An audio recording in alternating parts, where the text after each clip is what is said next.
I'm going to do a separate, very short introductory talk today on really setting the scene for the conference.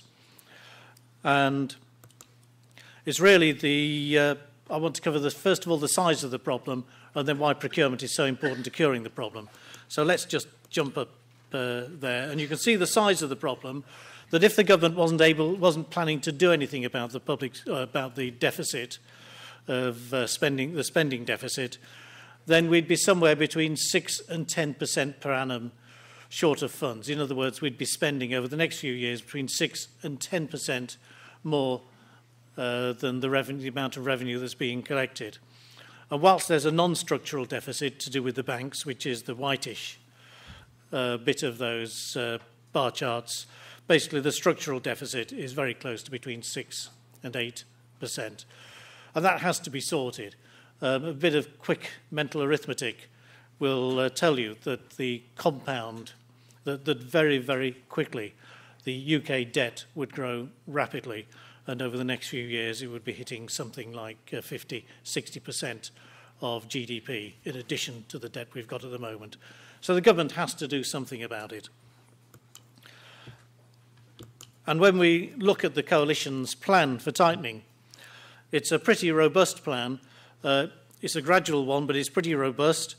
It's going for nearly 7% closing of the gap by 2015-16, and that basically means that by 2015-16 they will have closed the gap. But in the meantime, the gap won't have been closed, so the UK borrowing will have increased quite dramatically. So my guess is that what we will continue to find is the chart continue to go in that direction in subsequent years, and that we'll find the government actually spending less than the income that it's bringing in. So I think that we're going to just see a trend of that chart, and we will see in future years, after about 2015-16, some paying back of public sector debt, of the UK debt.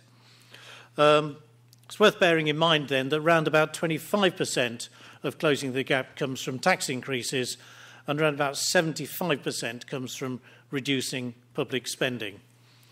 So what impact is that going to have on public spending?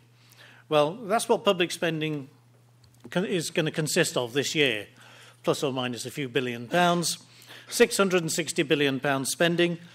And of that, some areas are very difficult to tackle. State pensions, £117 billion. You hear ministers talking about the benefits bill, and they fail to mention that a large part of that is actually state pensions, and they're not planning to do anything to reduce old age pensions and other pensions. So that's pretty difficult to tackle. Benefits and welfare, £109 billion. Of that, about £60 billion is actual benefits, and the government is planning to do that. But that's a bit risky, because if unemployment goes up, then benefits go up. If unemployment goes down, then benefits will go down. So whilst the government is tackling benefits, nevertheless, they can't actually be sure of hitting the target on that. So that's a bit of a risky one. Healthcare, £119 billion. Well, the NHS funding is guaranteed, so the government isn't going to reduce funding in the NHS. Interest on government debt, £31 billion. The risk is that that will increase. If interest rates rise, international interest rates rise, then that will increase. And obviously it will increase over the next few years because government debt is going to increase. So that's pretty inflexible as well. And that means, therefore, the bulk of savings are going to come from the rest, the £284 billion, the vast bulk of savings. And that's where procurement comes in, because procurement as a total, public sector procurement, is about £220 billion. Now, part of that is the NHS, £20 billion. Some of that is social care, but the bulk of procurement also contributes to this £284 billion of what's left. And it's a massive amount. I've used these figures before, £3,500 for adult and child per annum in the UK.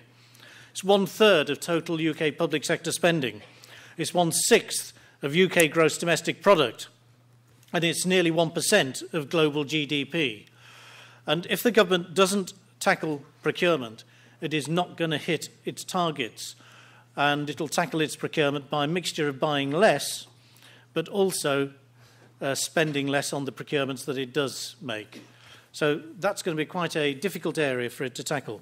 So effective management is essential to reduce public sector spending deficit and deliver government procurement policies. And for those of you today who are from local government, we see all sorts of figures on local government procurement spend, because actually no one still really knows what it is, which suggests we're not managing it too well. But it's about £47 billion, give or take £5 billion. And for the NHS, it's around about £20 billion. And all I'd point out is that local government procurement spend alone, if that was all the UK spent, it would put it in about the top, I think it's actually the top 30% of national GDPs now, according to the latest figures. So we have to tackle procurement, and that is why this conference is so important. I produced a report some time ago called Towards Tesco, which argued for a revised procurement model for the public sector. And it was published by the Institute of Directors, and it seems to have had some impact. At least I know there's been quite a lot of discussion about it. And the model that I proposed was, if we're actually going to make big savings in public sector procurement, we've actually got to have big changes in the way we structure public sector procurement. Otherwise, we're not going to get the big savings. You don't get massive, huge savings from incremental change. And what I suggested was that the major government departments, perhaps with buying solutions, handle major contracts on behalf of the public sector, deal with common purchasing categories on behalf of the public sector, deal with relationship management of suppliers, because we've got supply chains going back to the Far East, many supply chains going back to the Far East or going back to India. And you can't deal with that if you're operating locally, I'm afraid. So we actually have to start to mirror the way the world is organised now.